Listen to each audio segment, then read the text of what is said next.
Hi everyone and welcome back. Now, yesterday, me and the family, we went into London, went to the London Excel, and as you can see on the screen, and by the title of this video, we went to the F1 exhibition. So I wanted to do some sort of like capturing the day, blah blah blah.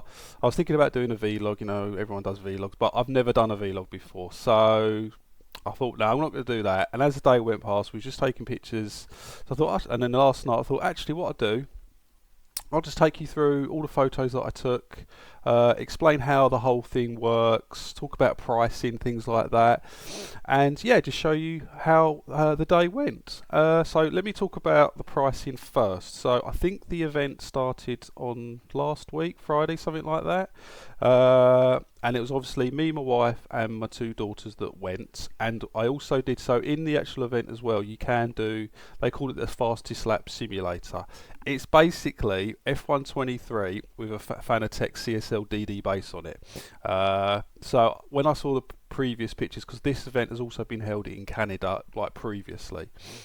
So when I saw that, I went, oh, that looks quite good. But then I thought, oh, because we also have been to F1 Arcade. Just FYI, that is way better than what you experience here. But there's a number of reasons which I'll talk to you about that when we get there. But anyway, so what you can do, you can also pay for a VIP pass, but that just gives you a lanyard and supposedly gives you quicker entrance into stuff. But again, we'll get into that when we started. But anyway, so the pricing wise, so for two adults, it was £71. For my two kids, under, well, it says here between 5 and 16, £40, and then the fastest lap simulator was £15. So all in all, I think it works about 126 quid. So, I mean, you guys all know with kids how much it costs to take them to places and stuff like that and going anywhere. So it's kind of on par. They state that there's no time limit, although you can either pay for a flexible, like go in whenever, or you pay for a set time. So we had a slot for 1 o'clock. We got it at 12:30 though, and they let us in fine. And they specify average time is about 90 minutes. And then when I looked at my clock, we came out and we was in there for about 80 minutes, nearly 90 minutes. So that's about right. You'll spend about an hour, hour and a half in there, depending on what you do. But anyway, so as you can see in the photo with this lovely person in the picture, it's at the London Excel, and this is what you're greeted with. So you've got this massive picture poster at the top, and then that's where you go in there. As you walk in, you've got big signs up everywhere, just promoting the exhibition. So you got that there. As you walk up, you've got some steps here. Oh, let me go back here. So before you go into the steps, just on the left of this, they don't allow any type of bags into the exhibition. So they've got this locker system in there. So basically, if you've got a bag, or like everyone who goes into London with kids is going to have a bag. So you need to put your bag in a locker. There's two sizes, a medium and a large. The medium which is what we had, which took in, it could take 2 rucksacks if you need to. That was £2.50, and you have to pay it all with QR code and with a mobile phone. It's all done on there, and you just follow the instructions. That was fine. But anyway, so once you dumped your bag off, you go up some steps. Now it says there VIP. We didn't pay for VIP, but because you're paying by, like, when you go in, like, time wise, there's never queues. There was not a queue here or anything there, but this guy was there. He said, "I'll come over here, blah blah blah." So he just scanned me QR code.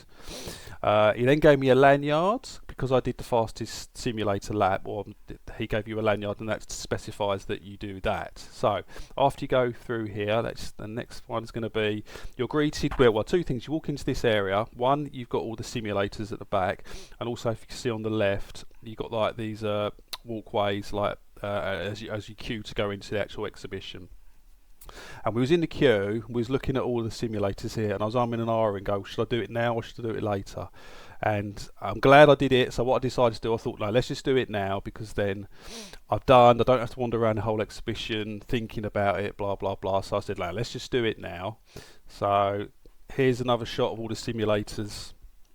So basically, as you can see, you've got the Fanatec Esports V2 steering wheel, which I was really looking forward to trying out. That was my main reason for doing it. If it didn't have that wheel, I probably wouldn't have done it, because I've got everything otherwise.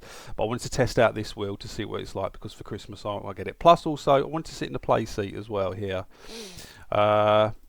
So that's just a bit more of a closer up. So the play seat change gets you more in that Formula cockpit, which is pretty cool. And then, right, as you can see, that's me getting into it. FYI, it's just presets, as in there's always the racing line on, traction control is on, and it's automatic. I did ask about, can I use manual, can I have traction control off? The guy didn't really have a nut clue what I was saying. They're not, I just assumed, I knew, but I assumed that they knew the game and they knew, you know, gears and traction control and stuff. But the game has just been rigged, so it's just literally like an arcade game. So don't even bother asking about, can I use manual gear, can I traction control? No, it's just literally sit in, steer. You can use pedals, obviously, and then race. But yes, we did that. As you can see there, so he just tells you about it. So they're using F1 23 as the game, which is a bit weird because the actual wheel that we're using has got a QR2 on it, which is really cool. But the actual game is F1 23, weirdly. But it's Silverstone. It's Silverstone, which I kind of knew because one in Canada, that was obviously Montreal. But it was in Montreal and it was the Canadian racetrack, so it made sense that it's in London. It's going to be the Silverstone track. So the time trial you do is that you get a set period of time. They say it's between 8 and 10 minutes. I did 5 laps and I was on the 6th lap, and then the time ran out. So hold on, let's go here. I'll get another picture. So that's that. Yeah. So there's me racing. Yeah, so on the first 2 laps I DQ'd, as in you can see the red at the top there, but then on the 3rd, 4th and 5th lap I went faster and faster. So basically I was able to set some lap times in, so that's so good. So it was really good to experience the steering wheel actually.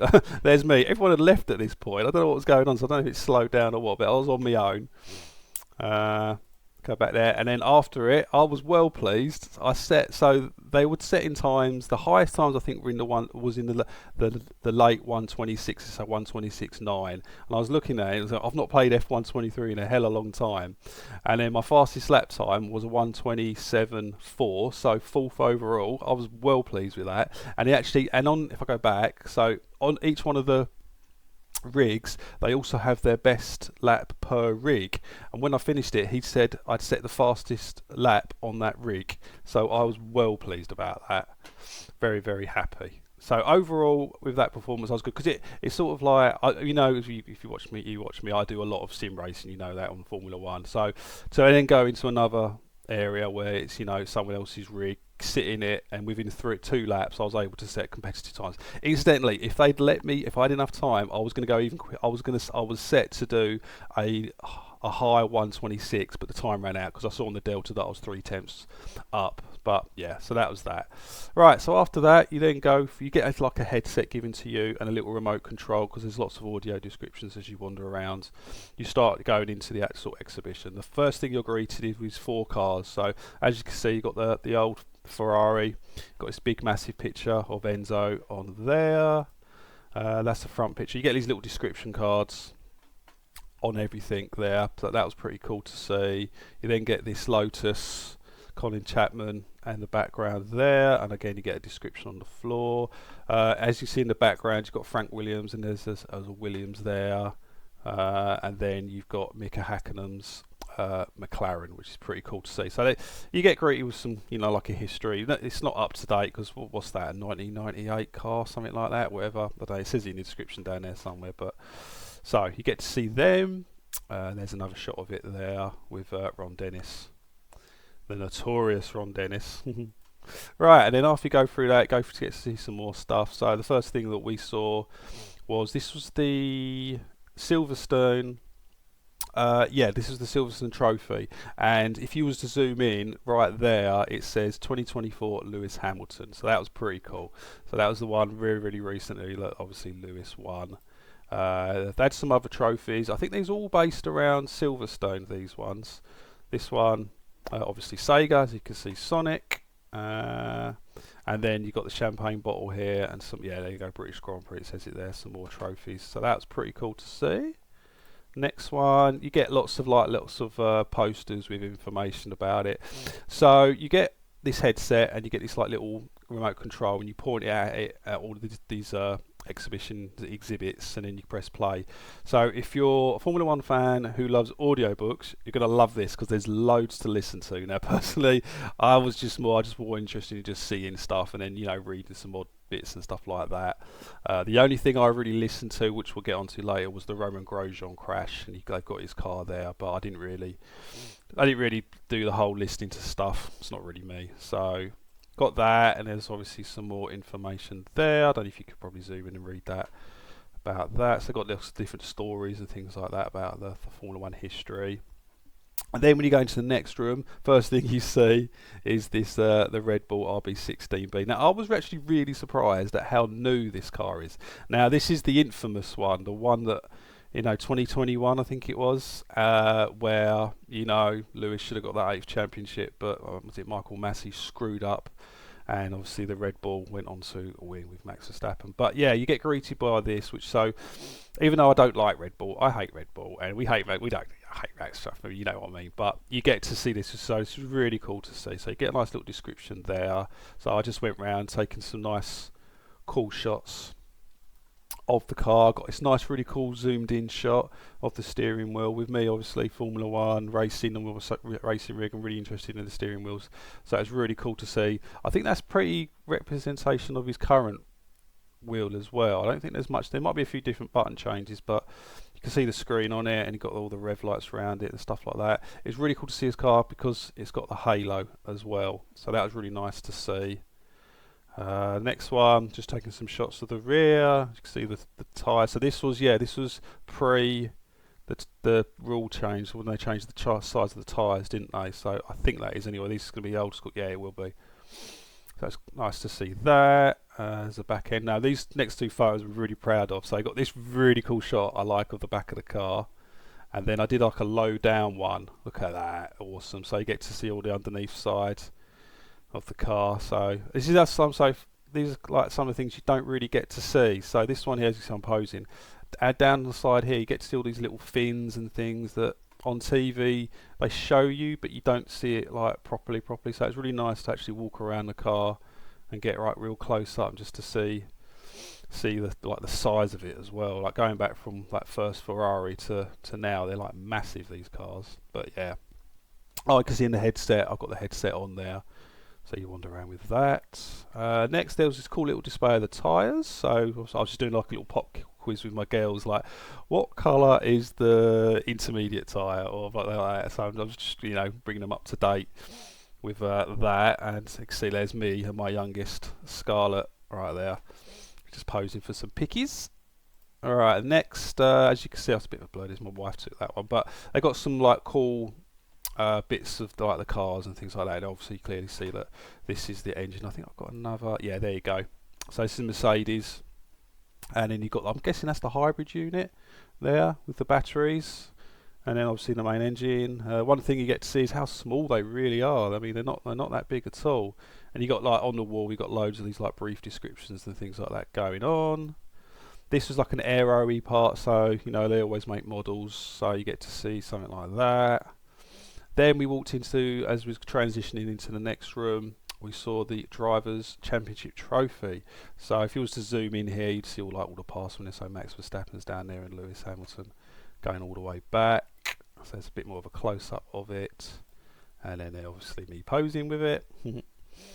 And then here, as you walk around, they got like these busts of previous champions and people that they decided to make these busts of. Interestingly, there's not Max, and there's not, so they haven't gone with all the winners. Obviously, they've just chosen, I'm guessing, people of significance, which is, I don't know why. I mean, as much as I don't, it's not that I don't like him, but Max and Sebastian Vettel, I quite like Sebastian Vettel.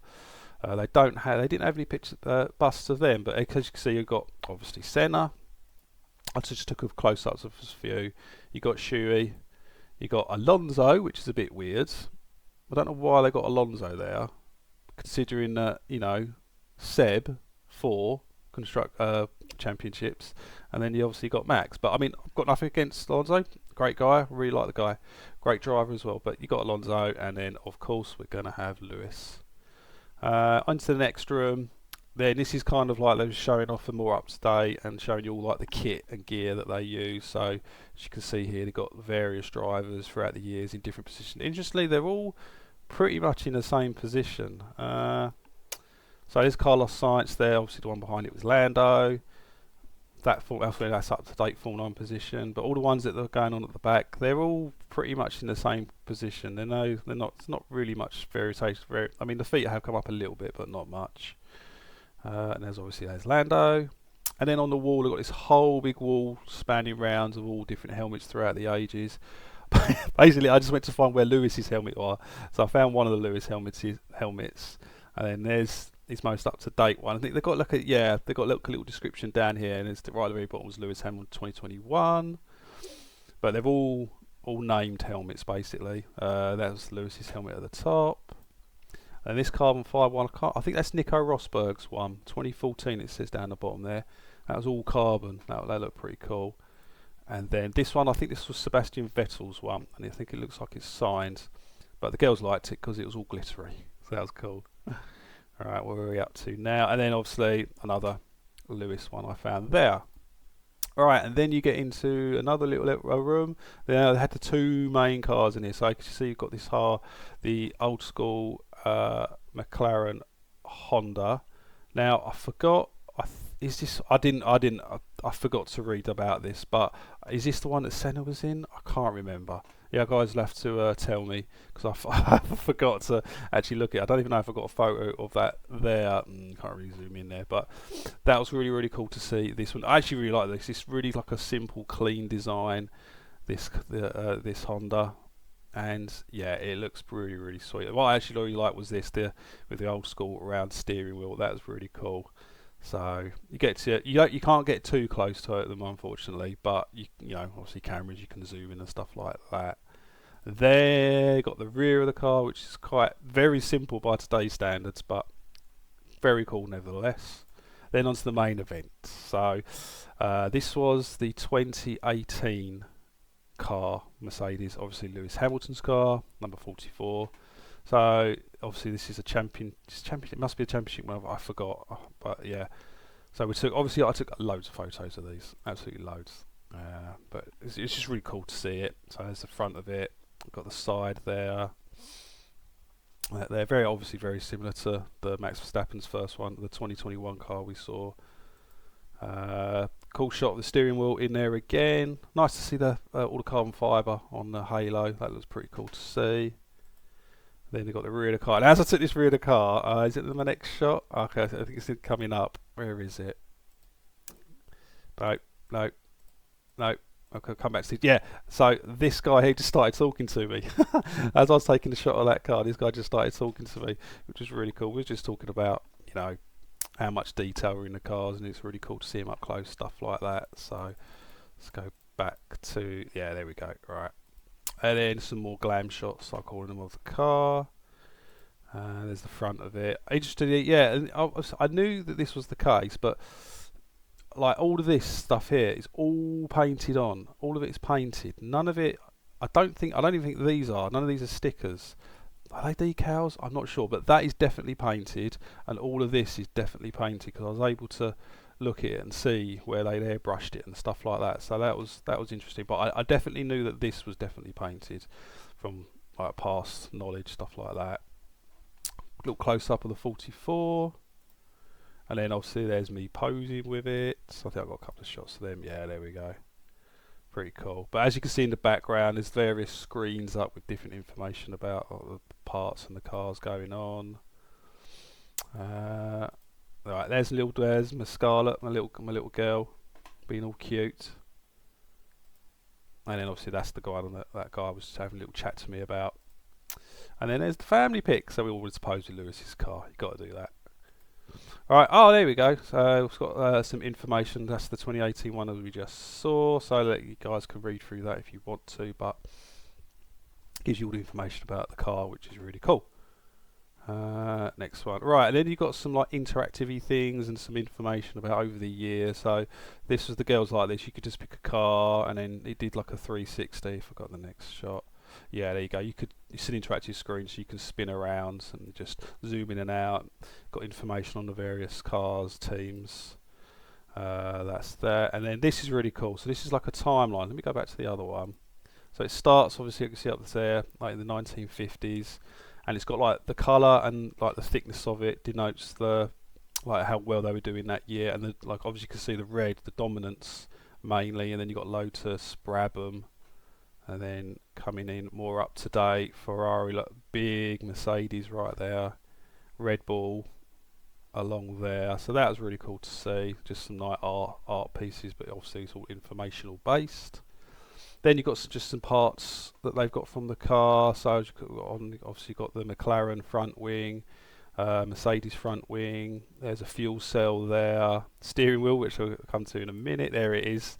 We actually love this because it's exactly the same steering wheel. Well, the same shape anyway as the McLaren Fanatec one. So literally it is down to here. So actually it is. I think it's literally identical. So they must have taken this one and then used it in McLaren road car. It has to be, because this is exactly there. Look, the buttons there, that there. It's pretty much identical. So that's really cool to see. Just a picture of a rear wing there.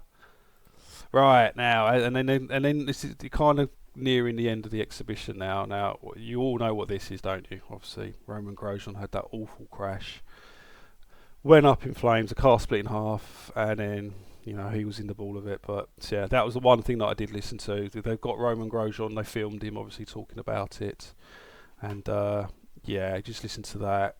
And I was just explaining to the girls, this is what this car saved his life. I mean, everything else is gone, everything other than the monocoque. Is it monocoque? I think it's that, the cockpit area here. That stayed together, and that, yeah, he was able to get out and save his. And just, yeah, he was able to live from it. So I got some different angles on that. What was interesting, look how crusty that is. That is not working again, is it? But yeah, it's just. But I mean, in that file, all of this part of it here is all like hard rubber and stuff, I guess. And it could be metal, but it's stayed in really good condition considering it was in that fire. I think got one more. Oh, where was the? Yeah, there you go. There's Roman in the background talking about it there. But yeah, it was just up in flames. So once you've done that, you can then return your headset, and then you're coming towards the end of it now. They got this wall with all the drivers on. Oh, pardon me. So I went through, picked out some drivers to say. Interestingly, you would have thought that these were. This is not. Lewis is what? I don't know how Lewis is tall. He's 5'6", something like that. I'm 6 foot, but they should have made them all life size, so you can stand next to them to see you. But yeah, they've got all the drivers there, so I just went through. We've got girls with Lewis, and then I just started taking. I don't know how tall Max is. I don't know if he's 6 foot, but yeah, he ain't that tall. That means he's like 6'7", something stupid like that. Then I went through, got Alonso, got Lando, you got Leclerc, Carlos. Yeah, so I just there was obviously the whole team there, but I didn't want to take a photo of everybody. Once you do that, you got like this little thing called the pit wall. Interestingly, they don't let you out until the show starts, because I suppose you could just literally walk out, but it's like taped off, and then you have to wait at the end of the hall where all of these were, and then you get to go into this like little show basically. So once they let you in, go here. So you got like, it's called the pit wall. So these obviously lay on the pit wall. You have all the screens that all the engineers are looking at. You got this. It's like a 3-sided room, and at the background there's all screens.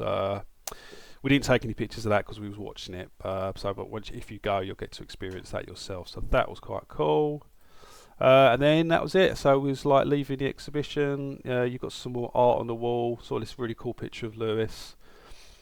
With nice, we win and lose together, Lewis Hamilton. So obviously wanted to pose that, and then that led you into the shop. Oh, incidentally, before you go into the shop, you got like this area where you can claim, because there's 2 spots as you enter the exhibition. They take a photo of you, and then halfway around the exhibition you'll see it. You can take another photo with the champagne bottle.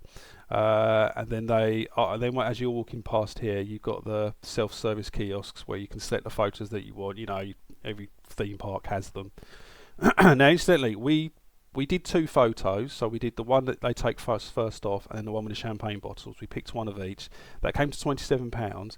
It then said if you added £3 extra, you get an £8 discount. Now, there wasn't any really much else to get other than these fridge magnets, which for £8. So when we added them, they were essentially free. So it's a little tip: if you do go and you do get two photos, add the keychain magnet combo thing, which is £8, and you'll get it all for free. You'll get that part of it for free. So it's as if you're just paying for two photos basically, which was £27 total. So that was okay, nice keepsake for the day. That also then led into the shop. We didn't really take any pictures of the shop here. Oh, that's cool. Okay, just seen that. But as you can see, got my daughter here. They had all, like, what did they have in it? Obviously they had t-shirts, they had hoodies, they had caps, they had branded t-shirt shirts like all the teams, and then some knickknacks. So as you can see here, well, I think you've probably all seen them online, the keychains of the tyres. I did buy something, as you can see in the background. I bought this t-shirt here, which which is the one I'm wearing. You can see there. They had a few designs. This is obviously, it's an F1 exhibition t-shirt. They had a few designs, but I didn't want it overly, that I went to the exhibition, but then I wanted one that kind of looked cool, and this is the one out of the lot that I thought looks cool. So they had a grey one that said box, box, box, didn't really like that. Another grey one with the car on it, didn't really like that. And they had a black one that had all the cars throughout the years on the back, but it had like a really small logo on the front of the t-shirt.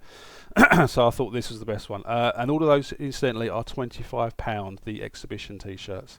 They got hoodies, which were really cool. They were like £50, and then all the main, like the caps, were £45, all the team caps, and then the different jerseys of the teams and the t-shirts, they were ranged between, I think it was 50 and 80, 50 and basically it's prices you expect. I don't think anything in the store was extortionate, although those keychains they were 15 quid each, and I'm pretty sure you can get them cheaper online. So otherwise I would have bought one of them, but no, I'm not paying 15 quid for one of them. The posters were expensive. They had this like nice little area with posters on it, and they were like 80 quid a poster. It was like crazy. There's some quite nice ones, but yeah, you can probably get ones cheaper offline. And I think that is it. That's the end of it. So once you come out of there, you just walk out, and then that's it. You collect your luggage or your bag out of the locker room, and that's the exhibition done. But yeah, so like I said, all in all, we was in there about an hour and 20 minutes, including the shop, an hour and a half. It's a day out in London. If you're a big F1 fan, you're going to enjoy it. If you like listening to audiobooks and stuff like that, find out all the information about it, you're really going to enjoy it. There's a lot of information there that you can listen to and wander around in taking. But yeah, I do recommend it. It was a good F1 experience. My only drawback, I think, I wish they had some more cars. They didn't have enough cars. You had the 4 cars at the beginning, then you had Max's the 2021 car, and then you had the two McLarens, so the Honda one and then the Lewis's 2018 car. That was all. I do wish they had some more cars there. Would have been nice to see. But other than that, I'm trying to think of anything else. Other than that, it was definitely, yeah, I would say if you've got one of these wheels as well, don't bother doing the simulator. If you've never used one of these before, then do it. It's because it's quite cool to sit in that seating position and use the steering wheel. Incidentally, I'm probably going to get that steering wheel at Christmas because it was very cool to use. But yeah, if you've got any experience, if you own a Fanatec or any type of direct drive, don't bother doing the simulator experience. It's not worth it. It's exactly the same as what you do at home on time trial. So I'd only recommend it to people who have never used direct drive or never been in a simulator type thing. Then do that. Then that's absolutely fine. But it's not worth it. It's really not. Other than that, I think everything else, I think it's worth the price you pay. Stay out in London. We then opted after that to get some food. We hopped over to, because you're quite close to the O2, we did the cable car over the river down to the O2 and went into the O2 and had something to eat in there. So that was really cool. But yeah, like I said, if you're going to go there and you want anything, I'd recommend getting a t-shirt. They're decent quality, 100% cotton. And yeah, it's quite a cool thing. But yeah, other than that, I think that's about it, guys. Hopefully this helps just to show you what the exhibition was all about, and to like see whether or not you want to go, if you want to take the family. My kids are kind of into F1 mainly because of me, but they were okay. but obviously the F1 diehard fans, I think you're really going to enjoy it. It's a good amount to see anyway. Okay, all right. I think I'll do this video, guys. So yeah, hope you enjoyed it. I hope you enjoyed the photos that I took, and I'll see you in the next video. Okay, guys, bye.